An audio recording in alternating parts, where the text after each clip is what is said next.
আমাদের ছাদ বাগানের থানকুনি পাতাগুলা দেখুন কি সুন্দর হয়েছে। সকালে ২-৪টে থানকুনি পাতা খেতে পারলে অনেক ভালো। পেটের জন্য তো ভালো আর শরীরের নানা কিছু সমস্যার জন্যও অনেক ভালো। সাথে তুলসীও ৪-৫টা খেলে তো আরও বেশি ভালো। ঠাকুরকে তুলসী যখন দেই আমাদের তুলসী খাওয়া হয়ে যায়। আজকের রেসিপির সাথে আমার কলেজ লাইফের অনেক স্মৃতি জড়িয়ে আছে। কয়েকজন বান্ধবী মিলে একসাথে এই টিফিনটা শেয়ার করে নিতাম। এটা কিন্তু ভুল করবেন না, এটা মোটেই পোহা নয়, এটা চিড়ের পোলাও। নিজেদের ভাষা, সংস্কৃতি আমাদের সবারই প্রয়োজন বাঁচিয়ে রাখা। সাদা তেলের মধ্যে মুড়ি সম্বাস দিয়ে বাদামগুলাকে লাল লাল করে ভেজে তার মধ্যে পেঁয়াজ কুচি, কাঁচা লঙ্কা কুচি আর সেদ্ধ করা আলু দিয়ে দিয়েছি। তার মধ্যে অল্প একটু নুন, হলুদ গুঁড়ো দিয়ে ভালো করে নেড়েচেড়ে নিচ্ছি। এটা একদম ঝটপট চিড়ের পোলাও। যখন বাড়িতে কিছুই থাকে না টিফিনের জন্য, ঠিক সুবিধার কোনো কিছু করে ওঠা যায় না, আবার একটু ভালোও হবে খেতে, তখন এইটা করে নেওয়া যেতে পারে। এতে ফ্রেশ একটু কারি পাতা দিয়ে দিলাম।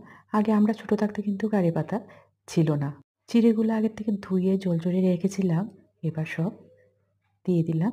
তার মধ্যে কিন্তু আমি একটা সবজি মসলা শুধু অ্যাড করেছি আর চিনি একটু অ্যাড করেছি।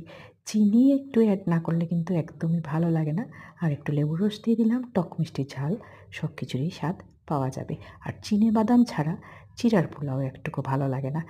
অল্প একটুখানি ঘি দিয়ে দিলাম। চিড়ের পোলাওটা একদম রেডি সার্ভ করার জন্য।